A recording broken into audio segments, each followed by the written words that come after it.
भरती प्रक्रियेत महाराष्ट्र सरकारनं सरळ सेवा भरती प्रक्रियेत मोठा बदल केलाय। आता तलाठी भरती एमपीएससी मार्फत राबवली जाणार आहे। रिक्त पदं तातडीनं भरण्यासाठी हालचाली सुरू झाल्यात।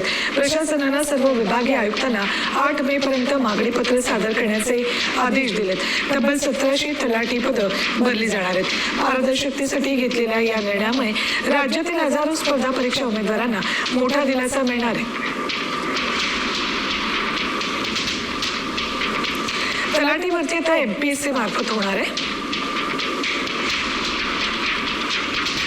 एकूण 1700 पदं तातडीनं भरली जाणार।